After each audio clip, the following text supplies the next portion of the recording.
Demokrat linglung dikhianati koalisi perubahan, pengaman ke Prabowo saja. Partai Demokrat terkesan masih syok setelah Muhaimin Iskandar dideklarasikan menjadi bakal cawapres Anies Baswedan. Partai Demokrat diketahui menyatakan mencabut dukungan untuk Anies Baswedan.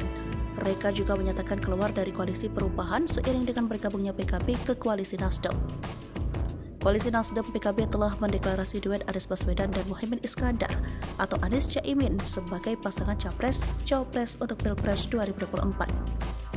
Lantas, apa yang sebaiknya dilakukan Partai Demokrat menyongsong pemilu 2024? Hingga kini Demokrat belum menuntut arah dukungan terhadap calon presiden atau capres manapun.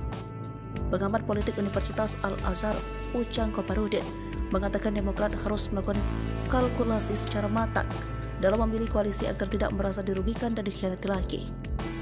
Di mata Demokrat lebih cocok untuk gabung mendukung capres dari koalisi Indonesia Maju Prabowo Subianto.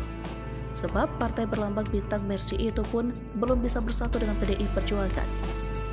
Hubungan Ketua Umum Partai Demokrat sekaligus anak dari SBY, Agus Harimurti Yudhoyono dengan Ketua DPP PDIP Perjuangan sekaligus anak dari Megawati, Puan Maharani memang terjalin dengan baik. Namun hubungan kurang bagus antara kedua orang tua mereka tetap akan berpengaruh terkait koalisi. Untuk itu, Ujang menegaskan soal Demokrat lebih cocok untuk mendukung Prabowo karena masih sama-sama keluarga besar purnawirawan TNI.